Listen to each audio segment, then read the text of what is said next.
देखिएगा, हम लोग पहले अस्थि के बारे में पढ़े है ना। पूरे शरीर में, मानव शरीर में अस्थियों की संख्या कितना बताया?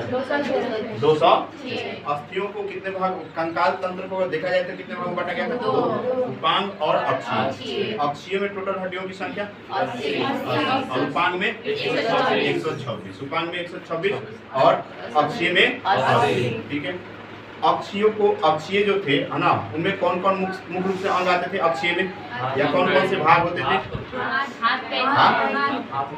हाथ और पैर आएंगे, हाथ और पैर को छोड़ इसको कितने भाग बांटा था? पहला भाग का नाम क्या था अक्षीय के? खोपड़ी है ना। खोपड़ी के बाद स्टर्नम, पसली और मेरुदंड है ना। खोपड़ी में, पूरे खोपड़ी में कितने हड्डी? 29 को बता दिए थे। उसके बाद उसी में बांटा गया था फेस में। फेस में कितने हड्डी होते हैं? 14 है ना। और उसके बाद आपको कपाल में कितना था? 8। कपाल में 8। ठीक है। उन सभी हड्डियों की जानकारी के बाद में हम लोग को पढ़ना है अस्थियों का जोड़। किसका पढ़ना है? अस्थियों। यदि दो हड्डी आपस में एक जगह पे जुड़ते हैं तो उसे हम लोग संधि या जोड़ कहते हैं। ठीक है। अब ये देखेंगे कि जोड़ जो होते हैं हमारे शरीर में वह अलग अलग टाइप के पाए जाते हैं, हर जगह एक ही जैसा जोड़ नहीं होता है। ठीक है। पूरे अगर अस्थि के जोड़ को देखा जाए मानव शरीर में तो 3 भागों में बांटा गया है। पहला भाग का नाम क्या है? अचल संधि। दूसरा का नाम क्या है? अर्धचल संधि। तीसरा का नाम क्या हो जाएगा? चल संधि। ठीक है। अचल संधि अगर देखा जाए, पूछा जाए कि अचल संधि किसे कहते हैं, तो हमारे शरीर में उपस्थित अस्थियों का ऐसा जोड़ है ना जो स्थिर रूप में पाए जाते हैं, उसमें किसी प्रकार की गति नहीं पाई जाती है, उस संधि को हम लोग क्या कहेंगे? जैसे यहाँ खोपड़ी में हमारे पास जो जोड़ है, हड्डी यहाँ का इधर उधर होता है? नहीं है? होता है? नहीं होता। मस्तिष्क का इधर उधर हड्डी हो जाएगा तो समझ रहे हैं, आप भी इधर उधर हो जाइए है ना। तो ये मस्तिष्क में पाया। अचल संधि पूछेगा कहाँ पाया जाएगा? मस्तिष्क की हड्डियों में पाया जाएगा। और अर्धचल संधि मतलब कुछ हिल डुल सकता है, कुछ हिल सीमित मात्रा में हिल डुल सकता है। यदि समझिए ये नहीं हिलता तो हम लोग को कोई पेन वगैरह गिर जाता नीचे तो हम कैसे उठाते? उठा पाते नहीं, एकदम खड़े रहता है ना, ऐसे ही एकदम। ठीक है। रीढ़ के हड्डी में मतलब कुछ गति कर सकता है तो उसे हम लोग क्या कहेंगे? मेरुदंड कहेंगे। ठीक है। मेरुदंड में इस प्रकार की संधि पाई जाती है। ठीक है। 2 कशेरुक हड्डियों के बीच में यह पाया जाता है। ठीक है। तीसरा हम लोग को पढ़ना है चल संधि। चल संधि में सबसे अधिक गति पाया जाता है, या यह कह सकते हैं इसमें स्वतंत्र रूप से गति पाई जाती है। ठीक है। चल संधि में जहाँ पे जोड़ होगा वहां पे आसानी से हम क्या कर सकते हैं? हड्डियों को घुमा सकते हैं। हड्डियों को क्या कर सकते हैं? घुमा सकते हैं। और ये 4 प्रकार की संधियां पाई जाती है। मुख्य रूप से हम लोग को यही पढ़ना है चल संधि में। पहला का नाम क्या लिखे? Ball socket.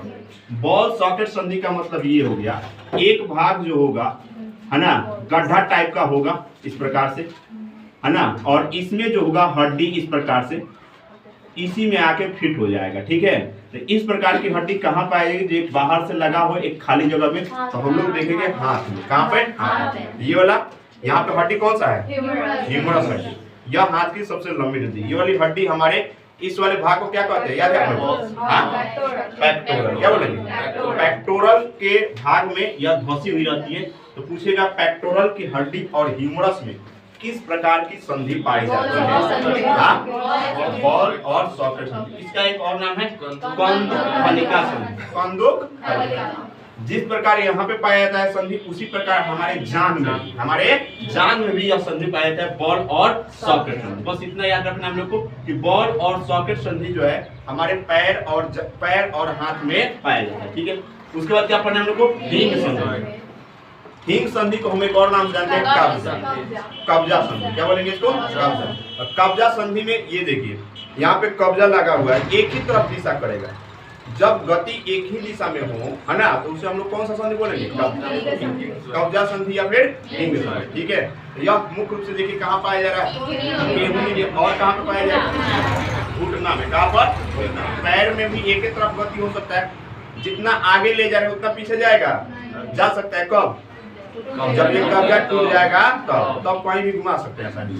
ठीक है। लेकिन उसके बाद कोई काम का रहेगा नहीं रहेगा। तो याद रखेंगे हिंग संधि 2 जगह पाया जाएगा, एक पैर में पाया जाएगा और एक हाथ में केहूनी में पाया जाएगा। ठीक है।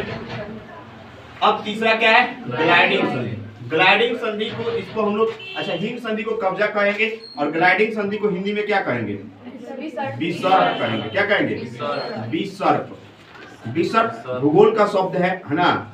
भूगोल में जब पढ़िएगा तो उसमें बताया जाएगा कि नदी जो है विसर्ग बनाती है, यानी इस प्रकार से वह अपना रास्ता बनाती है। तो इस प्रकार की गति देखिए कहाँ पाया जा रहा है, कलाई में। कहाँ पाया जा रहा है, कलाई में। और कहाँ पर, हाँ, टार्सन में या फिर टखना में। ठीक है, तो दो जगह पाया जाएगा ग्लाइडिंग संधि है ना, जिसको हम लोग विसर्ग संधि भी कहते हैं। एक कलाई में पाया जाएगा और एक टखना में पाया जाएगा।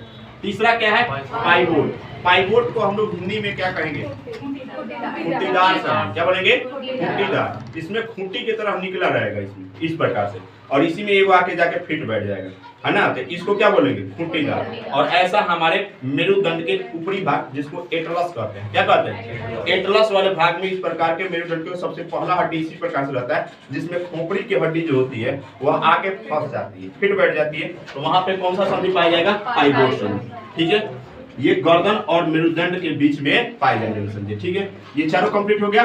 बल्ब, ऑर्गन, हिंग, तीसरा ग्लाइडिंग और चौथा पाइवोट। ठीक है, अगर केहूनी में पूछेंगे तो कौन सा, केहूनी में कब्जा वाला। अगर हिंग नहीं याद है तो कब्जा याद रखेंगे। ठीक है, और यहाँ पे पूछेंगे बाह में, टखना में, टखना ग्लाइडिंग, और कलाई में ग्लाइडिंग, पाइवोट। हाँ जी,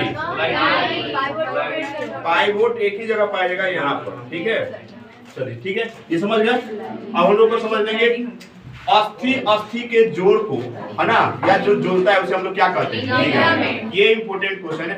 दो अस्थि जब आपस में जोड़ती है तो उसको जोड़ने का काम को हम लोग क्या बोलते हैं, लिगामेंट।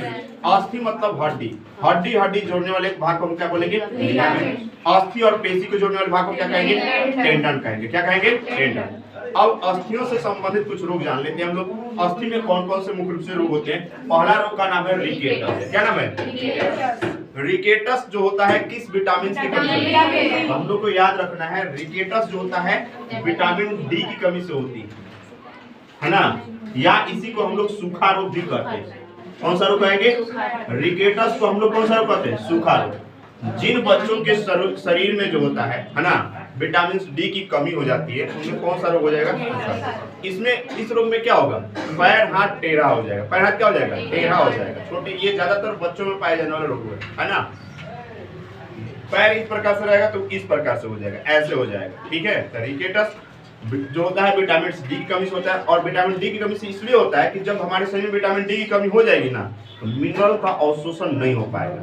और यदि अवशोषण नहीं हो पाएगा तो हमें उचित मात्रा में हड्डियों के लिए पोषण नहीं मिलेगा, इसलिए अस्थियों में विकार उत्पन्न हो जाता है। विकार का मतलब कुछ कमियां उत्पन्न हो जाएगा, है ना, टेढ़ा हो जाएगा। दूसरा रोग का नाम क्या है, गौर। देहात में इसको क्या कहते हैं, गठिया रोग।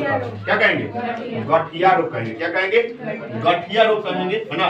और गठिया रोग जो होता है हमारे ब्लड में किस चीज की मात्रा, एसिड की मात्रा बढ़ जाती है, तो वही जहां जहां पे जोड़ है वहीं वहीं पे जाके जम जाएगा।